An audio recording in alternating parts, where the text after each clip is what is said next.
talking to the Heartland Institute again today. Senior Fellow of Environmental and Climate.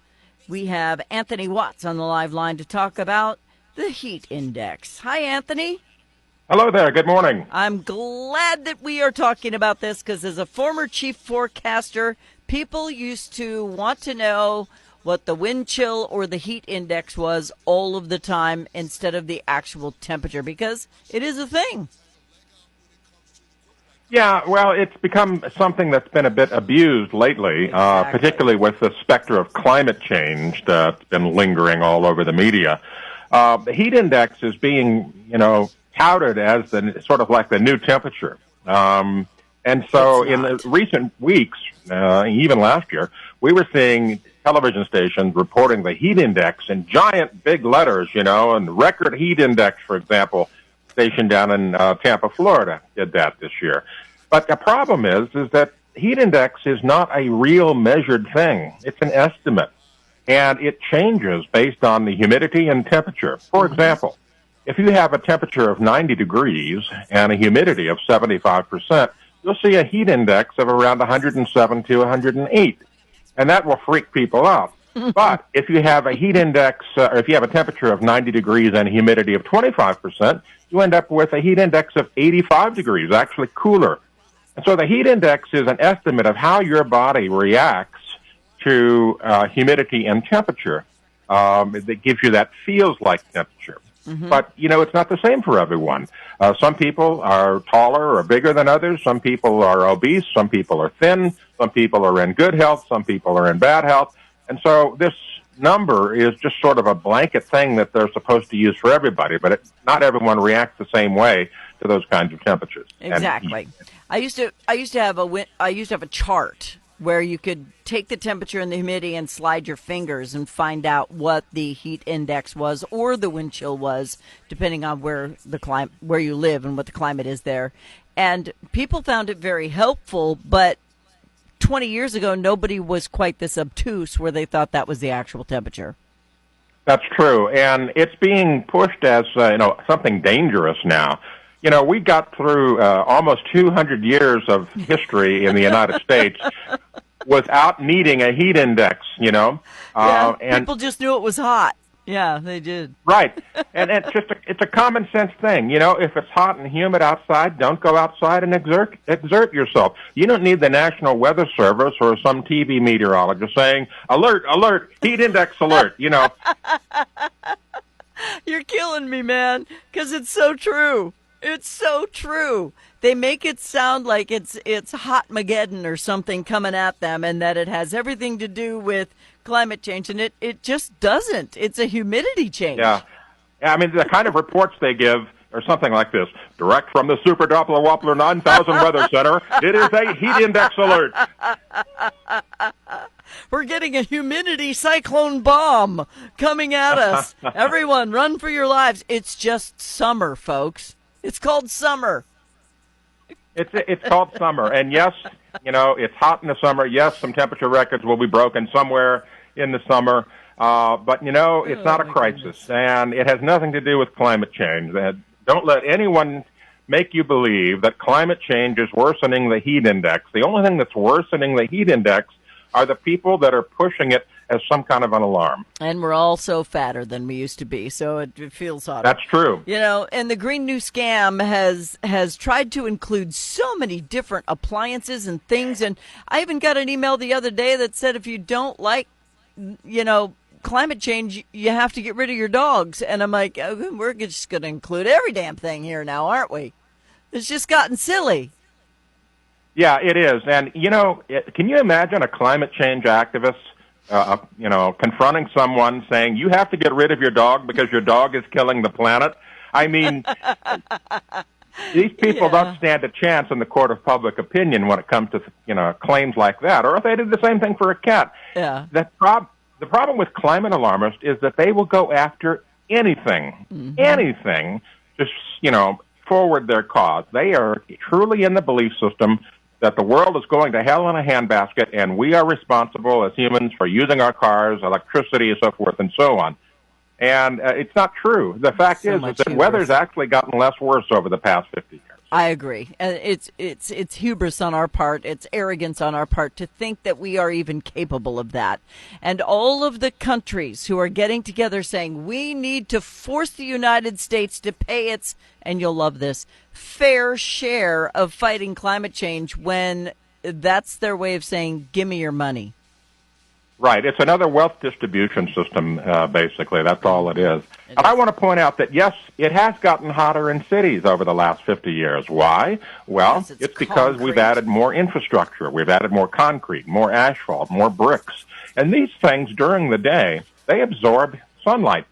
And at night, they release that sunlight as heat. And anyone who's ever stood next to a brick wall or a concrete wall, after sunset and can feel the heat radiating off of it, that's what causes temperatures to go up. And so what's actually been happening all throughout the United States and the world over the past 50 years is that the nighttime temperatures have risen due to this heat storage of this extra infrastructure we've created. Mm-hmm. And so we end up with a warming trend, but it's not necessarily real due to climate change. It's more about the urban heat island effect and it causing the temperature to go up overnight, which then brings up the average temperatures, which is what they use to track climate change, so to speak. Yeah, and if you'd like to convince them otherwise, invite them to your rural setting in the evening and sit around a nice little propane fire-powered little place and make some s'mores and let them enjoy what the actual temperature is when you're not in a concrete jungle. That's true. That's true. And, temperature records, most of the temperature records in the United States have been set in the 1930s. The summer of 1936 was brutal. We had a 3-4 week long heat wave. Over 2,000 people died. But since then, we have air conditioning and so forth. We have ways to mitigate heat, and we don't see heat deaths like we used to. Also, it turns out that cold is more of a threat to people than heat. And here's why. And there's a study that came out, I think it was in 2020 in the Lancet, the big medical journal, that showed clearly that heat is not as bad as cold deaths. There are more cold deaths in the world due to winter conditions. And what happens in the winter is, you end up being stranded or isolated. Your power goes off, and you're isolated. You can't do anything about it. In the summer, you can go somewhere. If you're overheated and you don't have air conditioning, you can go to a mall. Mm-hmm. You can go to a restaurant. You can go to a theater. You can go to a cooling center that they put up. There is no such thing in the winter for most people, especially if you're isolated. Yeah, or if you're snowed in. Exactly. That's isolated. Yeah. So I'm from a state where snowed in is a real thing. So, I give the heat index with the forecast because I want them to know if they're going to be working outside or they're planning on doing yard work. Maybe postpone it if you're in a category where that might affect you stronger. But when the heat index gets up to 120, the National Weather Service is putting out extreme heat warnings and stuff like that. They do that to make you aware, not to tell you that the earth is getting hotter. They're just telling you it's going to be hot. Right. And, it's kind of redundant because, in the summer it does get hot. Mm-hmm. But, it points to something else that's happening in the United States, and that is warning fatigue. Particularly in the Midwest, when we have thunderstorms going on all the time, tornadoes happening, tornado watches, tornado warnings, flash flood watches, flash flood warnings. People, they get their alerts on their phone. They're coming through, 10 an hour, and they kind of glaze over on this. And that warning fatigue is a real thing. And so adding heat alerts to this is another unnecessary warning that wasn't around 10 or 20 years ago, but is now, flooding your phone, flooding your email, and so forth and so on. And it's just contributing to the warning fatigue problem in the United States. Yeah, I agree. And does this not just kind of frost your pumpkin, Anthony, when it's always the 19, 20-year-old fresh graduates who have just gotten their meteorology degree or their climate forecast degree? They're the ones who think this is the biggest thing since they fried an egg on a hot sidewalk. Do you know we've been doing that since the 60s? We have been putting that cookie on our dashboard. We've been doing that egg. We already know you're not the first one who thought of that. That's true. And, but the people coming up and coming, as you point out, it's new to them. And so it's a cycle of alarm all over again. Yeah. So what do we do to change the thought process? I mean, we can stay ahead of it with interviews like this. I know the Heartland Institute works to stay ahead of it, but we still have almost half of the population who has bought, stamped, sealed, and believe in the occult of climate change. Well, one of the things you can do is help distribute our book. We have a free book called Climate at a Glance. And in that book, we tackle all kinds of different topics associated with weather and climate change. And you're welcome to download a copy of it, a PDF, and send it to a friend. You can get it at climateataglance.com. One long word, climateataglance.com. And feel free to download that book and distribute it. We're coming out with version 2 here pretty soon, which will have some new features in it. But there's that. There's also the point that you can say to people that, okay, so let's say you live in a city and your neighbor is saying, gosh, it's so hot here, it's got to be climate change. Well, point out to them something like the UHI effect, which is covered in our book. Mm-hmm. The urban heat island effect makes cities hotter. Even the EPA admits this. You can go to the EPA website and find facts on the urban heat island. And so, if you have temperatures in the city that are record-breaking, that doesn't necessarily mean anything in the context of the whole area. The whole area likely does not have those temperatures. And even worsening it, think about this. A lot of these temperatures are measured at the airport. Mm-hmm. There was George Carlin did a shtick back in the early 60s called the Hippy Dippy Weatherman. And he says, why do they always give the temperature at the airport? Nobody lives there, right? George. Gotta love George. Exactly. Yep. Well, here's the thing, that he's absolutely right. But where do they measure the temperature at the airport?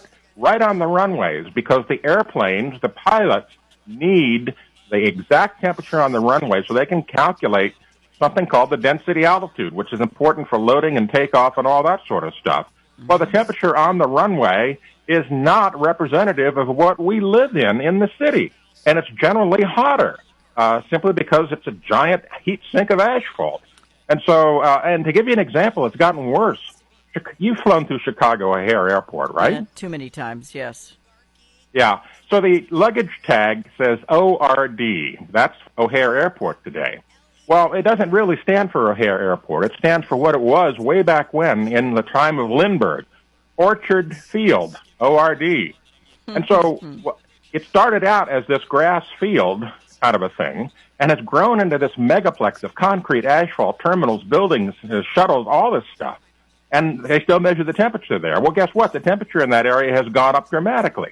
But it's not from climate change. It's because they're living in this vast heat island of the urbanized airport. Yeah, they also have the anemometers there, and that's where they say whether or not it's raining. So sometimes, we'll get a report that it's raining and it's super windy, and we'll look outside and no, it's not. But they do. They take it at the airport because that's where the weather reporting station is. But it's got to be somewhere where it's easily accessible because they can't have them everywhere. But you wrote an op-ed about the sensationalist of using the words heat index with weathercasters all across the nation and even online. And in the minute that I have left, where can they go to read that op-ed so they can really get a good feel of what we're talking about here? You can read it at the New York Post. If you just go to the NewYorkPost.com and search for my name, Anthony Watts, and heat index, you will find it. Anthony Watts and heat index. And you will find that article. And it'll tell you all about how weathercasters are abusing this and some examples.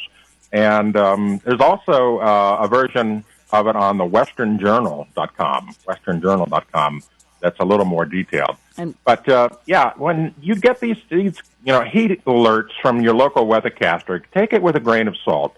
Because, 10 or 20 years ago, we didn't have these things, and it's just more sensationalism from the Super Doppler Waffler 9000 Weather Center.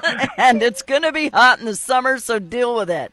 He's a senior fellow of environment and climate at Heartland Institute, Anthony Watts. Thanks for having common sense, Anthony. Thank you. My pleasure. Appreciate you. Bye-bye.